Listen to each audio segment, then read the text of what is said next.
Hello viewers, আসসালামু আলাইকুম। আশা করি সকলে ভালো আছেন। তো চ্যানেল টিপস 545 থেকে আপনাদের সকলকে জানাই স্বাগতম। তো ভিউয়ার্স, আমি প্রথমে আমার এই ভিডিওতে দেখায় দেব যে কিভাবে আপনারা সাইন্টিফিক ক্যালকুলেটর ব্যবহার করে সাইন, কস, ট্যান, কট, সেক, কোসেক এই মানগুলো আপনারা কিভাবে বের করবেন। আসলে এই মানগুলো খুবই একটা প্রয়োজনীয় বিষয়, ঠিক আছে।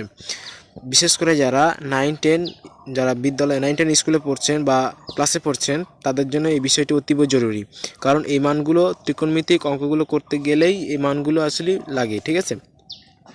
তো মূলত আমি আজকে দেখাই দেবো কীভাবে আপনারা এই মানগুলো বের করবেন এবং রুটের মানগুলো আমি দেখাই দেবো যে কীভাবে আপনারা রুটগুলো বের করবেন।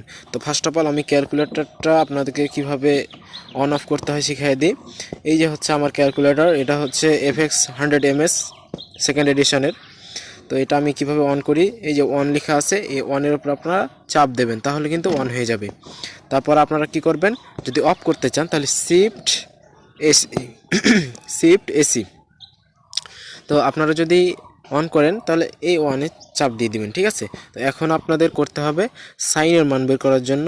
আমি ফার্স্ট অফ অল আপনাদের দেখাই দিই যে সাইন, কস, ট্যান এগুলো মানগুলো কীভাবে বের করবেন। তো সাইনের মান বের করার জন্য আপনাদের সাইন চাপতে হবে। সাইন, আপনি কোন ডিগ্রির মান বের করবেন, 30 ডিগ্রি, 30 ডিগ্রি, না আর কি 60 ডিগ্রি, না 90 ডিগ্রি। আসলে আপনি যদি যে মানটা বের করেন না কেন ওই মানটা এখানে চাপ দিবেন। আমি ধরেন যে 60 ডিগ্রি মানটা আমি বের করব, আমি 60 চাপ দিলাম। তো এখন আমি ডিগ্রি নিয়ে আসার জন্য শিফট, তারপরে দেখতে পাচ্ছেন অ্যান্সার, এই অ্যান্সার আপনারা চাপ দিবেন। ডিগ্রি, রেডিয়ান আর গ্রেডিয়ান, আমরা যেহেতু ডিগ্রি বের করব সেহেতু আমরা ডিগ্রি 1 চাপ দেব।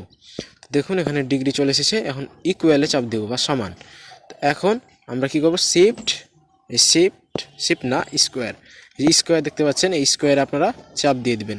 স্কোয়ারে চাপ দিয়ে আবার এই সমান চিহ্নতে চাপ দিয়ে দিবেন। এখন দেখতে পাচ্ছেন 1.75 এসেছে। এখন 1.75কে আপনারা কীভাবে আর কি ওই মানটা নিয়ে আসবেন, তার জন্য ABC দেখতে পাচ্ছেন, এই ABCতে চাপ দিবেন।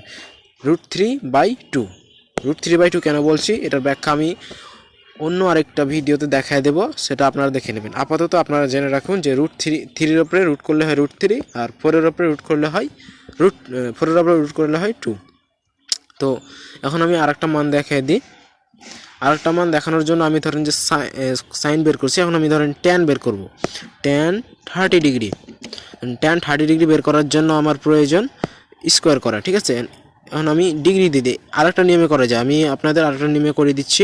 আপনারা ওই নিয়মে চাইলে করতে পারেন, বা আমি যে এই নিয়মটা দেখাবো এখন এই নিয়মে চাইলে করতে পারেন, কোনো সমস্যা নেই, ঠিক আছে। আমি যে এটা কিন্তু সহজ, যেটা আমি এখন দেখাবো এটা খুবই সহজ, ঠিক আছে।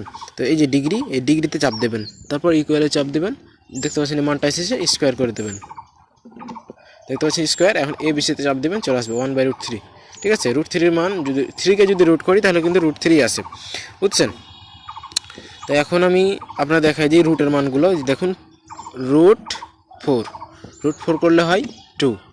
আবার যদি করি যে √16 4, আবার যদি করি এই √32 আসে আপনার এত মান। এখন যদি আমি এটাকে ABC করি তাহলে আমাদের মানটা কিন্তু একই আসবে, কিন্তু এটা কিন্তু আসলে মান নয়, ঠিক আছে। তো এই হচ্ছে আমাদের ভিডিও বা আমার মূল কথা।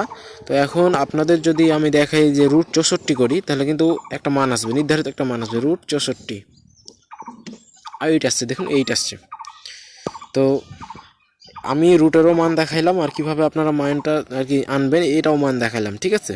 তো আমি আরেকটা মান দেখেছি কস, আপনি 60 ডিগ্রির মান বের করবেন, ধরেন ইকুয়ালে চাপ দিবেন, 1.5 স্কোয়ার দেবেন, এটা আসছে। তারপরে আপনি রুটের উপরে চাপ দেবেন, 1/2 আসে। এই যে আমি দেখাই দিলাম না যে 1/4 করলে 1/2 আসে, 4 করলে মানে 4-এর রুট হলে 2, তাহলে 1/2।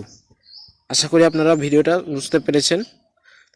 তো আসলে আমার এই ভিডিওটার মূল উদ্দেশ্য হচ্ছে যে আপনারা কিভাবে সাইন, কস, ট্যান, কট, সেকের মানগুলো বের করবেন। আর একটা কথা, সাইন, কস, ট্যান যদি বের করতে পারেন তাহলে কস, ট্যান মানে সাইন, কস যদি মান বের করতে পারেন, কট, সেক, কোসেকের মানগুলো আপনারা বের করতে পারবেন। কিভাবে এটা আমি বলে দিচ্ছি। যেমন সাইনের বিপরীত কোসেকের মান যদি বের করতে পারেন সাইনের মান বের করতে পারবেন, আর যদি সাইনের মান বের করতে পারেন কোসেকের মানও বের করতে পারবেন, ঠিক আছে। তো এভাবে আপনারা এই মানগুলো বের করবেন।